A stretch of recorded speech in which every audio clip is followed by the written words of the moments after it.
वालेकुम friends, welcome to cut it short.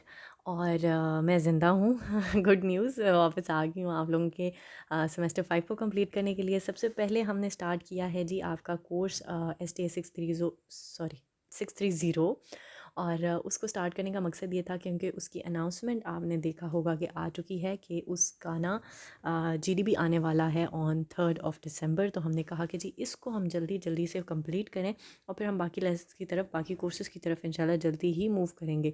दूसरी good news ये है कि जी आप लोगों के लिए बना दिया है मैंने ब्लॉगर्स पर अकाउंट, जहाँ पर आपको मेरे सारे कोर्सेज़ मिल जाएंगे और उनसे रिलेटेड मटेरियल भी सब कुछ मिल जाएगा ईज़िली। तो आप वहाँ पर जा सकते हैं। आप मेरे चैनल के अबाउट में जाएँ, वहाँ पर एक ब्लॉग का लिंक होगा, वहाँ जाएँ और उसके बाद आप ओपन कर सकते हैं मेरे ब्लॉग्स को। और उसमें से आप जैसे ही ब्लॉग को ओपन करेंगे, मींस अपने कोर्स कोड को ओपन करेंगे, तो वहाँ पर आपको ड्राइव का लिंक मिलेगा और वहाँ से जाकर इजीली आपको जो जो चाहिए आप डाउनलोड कर सकते हैं। तो आपके लिए भी आसानी हो गई है और मेरे लिए भी बहुत सारी आसानी हो गई है।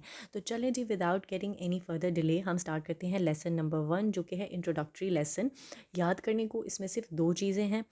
रिसर्च की डेफिनेशन है, थोड़ी सी साइंटिफिक रिसर्च की डेफिनेशन है, एंड एंड पर आपको ये जो स्टेप्स हैं बेसिकली, जो स्ट्रेटजी इन्वॉल्वमेंट है या जो स्ट्रेटजी के स्टेप्स हैं बेसिकली वो हैं, एंड दैट्स इट। इससे ज़्यादा आपको इसमें से याद कुछ भी नहीं करना। लेकिन क्योंकि इसमें क्या लिखा है, इंसान को इंट्रोडक्टरी लेसन है, थोड़ी क्यूरियोसिटी तो होती है, तो बता देते हैं कि रिसर्च में वो ये कहते हैं कि जब रिसर्च का नाम आता है तो हमारे माइंड में आता है कि कोई लेबॉर्ट्री में कोई बुढ़ा सा आइंस्टाइन जैसा बंदा बैठकर कोई साइंटिफिक एक्सपेरिमेंट्स कर रहा होगा और लैब कोट पहना हुआ और इस टाइप का। लेकिन ऐसा नहीं है। हम लोग अपनी लाइफ में छोटे छोटे मौके पर मुख्तलिफ़ जगहों पर रिसर्च करते हैं। इवन जो कैंपेन्स चलती हैं प्रोडक्ट्स वालों की तरफ से, जो सर्वेस चलते हैं, एट टाइम्स आपने देखा होगा कि यूट्यूब वीडियोस के भी स्टार्ट में एक सर्वे पॉपअप आ जाता है कि आपको कौन सा शैम्पू यूज़ करते हैं एंड ब्ला ब्ला ब्ला। तो that's also part of the research. सही है।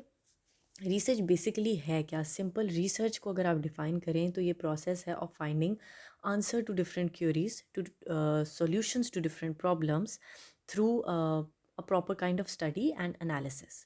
जब आप किसी बात पर गौर व फिक्र करते हैं और गौर व फिक्र करने के बाद आप उसके उस सवाल का जवाब या उस प्रॉब्लम का सॉल्यूशन फाइंड आउट करते हैं, दैट इज़ सिंपल रिसर्च। ठीक है। रिसर्च जो है वो मोस्टली हम एक ऑर्गेनाइज्ड मैनर में करते हैं, और जब ज़्यादा ऑर्गेनाइज्ड मैनर में की जाए तो इसे साइंटिफिक रिसर्च कहा जाता है। अगर नॉर्मली ऑर्गेनाइज की जाए तो ये नॉर्मल रिसर्च होती है। और हमेशा रिसर्च इस नीयत से की जाती है कि इतनी क्लियर और ऑर्गेनाइज्ड रिसर्च हो कि बाद में आने वाले इसको फॉलो कर सकें या समझ सकें कि ये सब किस तरह किया गया। वैल्यू ऑफ रिसर्च क्या है? रिसर्च हमें दो सिचुएशंस में करनी पड़ती है। एट टाइम्स हमें अपनी क्यूरियोसिटी से रिसर्च करनी होती है, एट टाइम्स कुछ अनडिज़ायरेबल हमारे सामने आ जाता है तो हमें रिसर्च करनी होती है। यहाँ पर इन्होंने दो एग्जांपल दिए हैं, क्विकली उनके बारे में बता देते हैं। डेफिनेशन अगेन मैं बता रही हूँ, सिर्फ डेफिनेशन याद करनी है आपको इसमें से। वैल्यू ऑफ रिसर्च में इन्होंने हमें बताया कि जी BA BS का यूनिवर्सिटी, पंजाब यूनिवर्सिटी की में 67 स्टूडेंट्स फेल हो गए। अब ये एक अचानक से आ जाने वाली परेशान कुन सिचुएशन थी, क्योंकि बहुत सारे रिसोर्सेज और टाइम का ज़्या हो गया। तो they want to find out कि प्रॉब्लम क्या थी, स्टूडेंट्स के साथ थी, फैमिलीज़ के साथ थी, टीचर्स के साथ थी, करिकुलम के साथ थी, एग्जामिनेशन के साथ थी। तो इन्होंने इस मुतल्लिक रिसर्च की। दूसरी आती है जी आपकी free will say, out of curiosity. जब आप कुछ फाइंड आउट करने की कोशिश करते हो, रिसर्च करने की कोशिश करते हो, तो इसको आप कहते हैं कि जी आपने प्लेयर से किया। लेकिन स्टिल ऐसा नहीं है कि ये खेल खेल की बातें इंपॉर्टेंट नहीं होती। At times that leads to very important theories and models. Example के तौर पर इन्होंने बताया कि अगर आप ये जानना चाहें अचानक से आज बैठ के कि हमेशा गर्ल्स के मार्क्स बोर्ड एग्ज़ाम्स में ज़्यादा क्यों आते हैं और स्टिल वो फील्ड में कम क्यों देखी जाती हैं, तो आप इस मुतल्लिक रिसर्च कर लो। ठीक हो गया। यहाँ पर उन्होंने थोड़े साइंटिफिक टर्म में आपको बताया है कि organised, systematic, data based, critical, objective, scientific inquiry into a specific problem.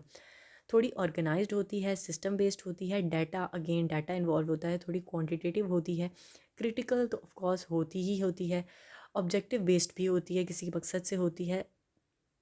और इससे हम क्या करते हैं, किसी प्रॉब्लम का सॉल्यूशन या किसी क्वेश्चन का आंसर फाइंड आउट करते हैं, एंड दैट्स इट। उसके बाद यहाँ पर आपने उन्होंने आपको बताई हैं स्टेजेस, स्ट्रैटेजी के, सॉरी मुझे थोड़ा सा बोलने में प्रॉब्लम आ जाती है, स्टेजेस बताए हैं, जिसमें से पहला क्या है कि आप प्रॉब्लम को आइडेंटिफाई करो कि प्रॉब्लम है क्या। दूसरा आप देखो डायग्नोसिस एंड असेसिंग प्रॉब्लम और अपॉर्चुनिटीज़, मतलब ये कि ये प्रॉब्लम है तो इसमें हमारे पास क्या क्या अपॉर्चुनिटीज़ हैं, किस तरह हम इसका डायग्नोसिस कर सकते हैं। जैसे हमने ऊपर एग्जांपल दी कि बी ए स्टूडेंट्स फेल हो गए, तो हमने सोचा कि अच्छा इसमें तो पेरेंट्स भी इन्वॉल्व हो सकते हैं, इसमें बच्चों की हेल्थ इन्वॉल्व हो सकती है, इसमें एग्जामिनर इन्वॉल्व हो सकता है, इसमें टीचर इन्वॉल्व हो सकता है। अब ये सारे क्या हैं, ये पॉसिबल अपॉर्चुनिटीज़ हैं कि हम इन सबको स्टडी करें। लेकिन थर्ड पार्ट में हमारे पास क्या आता है कि हम एक तरीका सेलेक्ट करते हैं कि हम किस तरह इम्प्लीमेंटेशन करेंगे। लेट्स सपोज़ कि हमने कहा कि हम सर्विस इम्प्लीमेंटेशन करेंगे, हम इंटरव्यूज़ करेंगे सबके। हमने कोई एक उसमें से ना चीज़ कोर्स ऑफ एक्शन के हम ये एक्शन करके इस सबको फाइंड आउट करेंगे, ठीक है। या हम इतने इतने स्टूडेंट्स को अलग-अलग एग्ज़ाम्स दिलाएंगे, या हम डिफरेंट कंडीशन में एग्ज़ाम्स दिलाएंगे।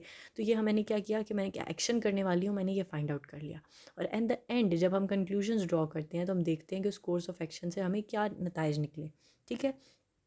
आइडेंटिफाइंग प्रॉब्लम एंड सॉल्यूशन को इन्होंने थोड़ा सा एलैबोरेट किया है कि किस तरह होती है। और अगेन इन्होंने कहा है कि प्रॉपर मेथडोलॉजीज़ का इस्तेमाल किया जाता है, डाटा कलेक्ट होता है, डाटा एनालाइज होता है। तो ये एक प्रॉपर बड़ा बारीक बीनी का काम है, और ये आना चाहिए मैनेजर्स को, एडमिनिस्ट्रेटर्स को।